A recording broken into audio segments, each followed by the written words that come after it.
We want to discuss about these replacement players who have come in. Of course, COVID has, ravaged the competition this season. The ANZ Premiership has had to adjust. So here to talk to us a little bit more about those changes and how the competition has managed it is a representative of the New Zealand Players Association, Steph Bond. Steph, thank you for joining us. Yeah, thank you. Thank you very much for having me. Look, we're discussing replacement players, things that the competition have had to adjust to because of it being such, a COVID disrupted year. And we wanted to get your thoughts on things as we have a few questions naturally.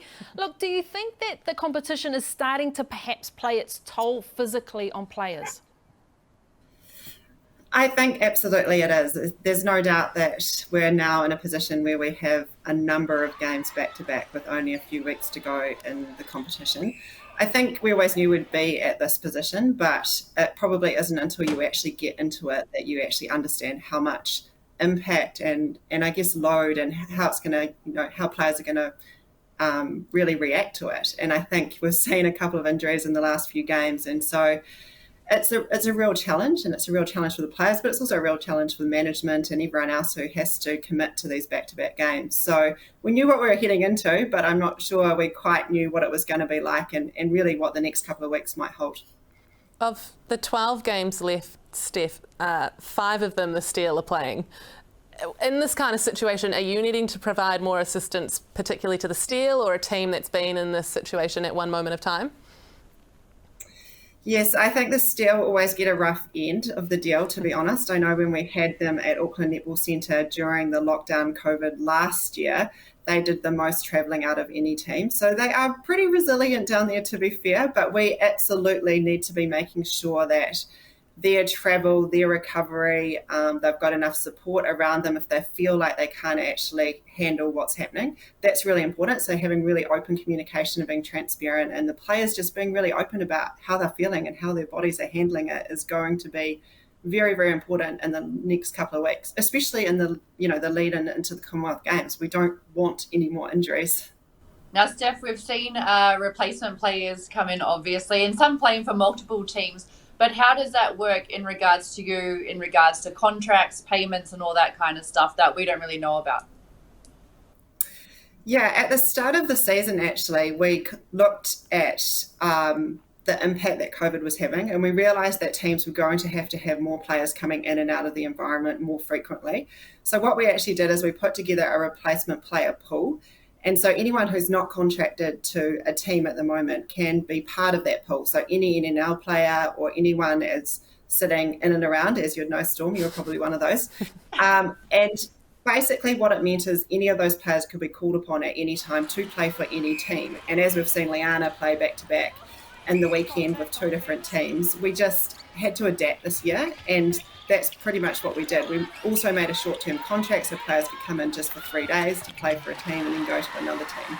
So we've just had to, I guess, adapt how we're looking at it, making sure we're still looking after the players at the same time, but actually making sure that player welfare and well-being is at the forefront. Steph, when you talk about players coming in at any given time, and as you mentioned, Liana coming in for 2 games, how does that work into the finals series? Usually you're playing a certain amount of games before you qualify to play in a finals, but with the likes of Liana, is she allowed to play for 2 teams come the finals? Like, what are the stipulations around that?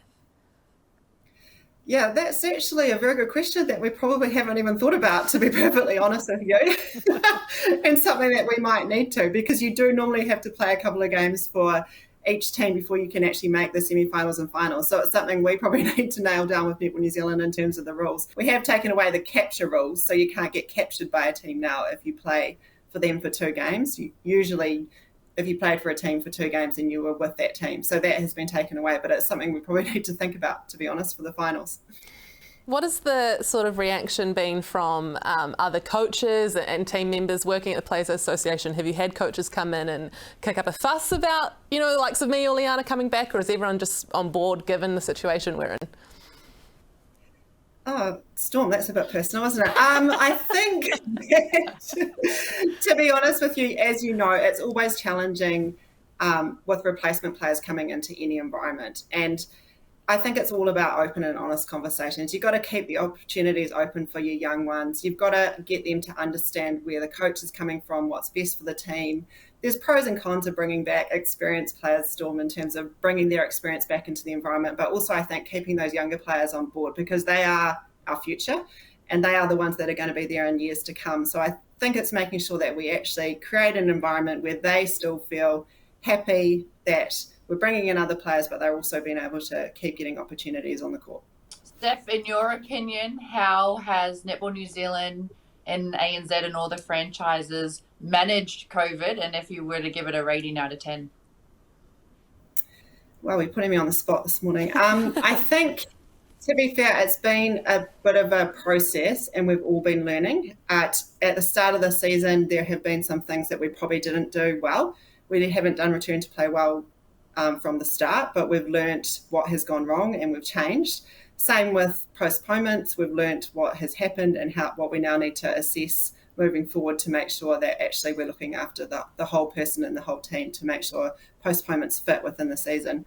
So I think I would give us as a whole maybe a 6 or 7 out of 10, but getting towards 10. It's definitely, as you know, COVID throws things at you.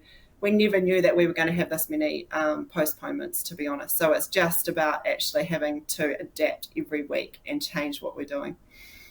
Yeah, we really appreciate that, Steph, and we appreciate your time. I think at the beginning of the season, we were all very excited about about replacement players coming in, no matter where they're from. But with everything, it asks questions and situations keep evolving. So we do appreciate you coming in to explain those finer details to us. No worries. We might have a few more details to sort out by the sounds.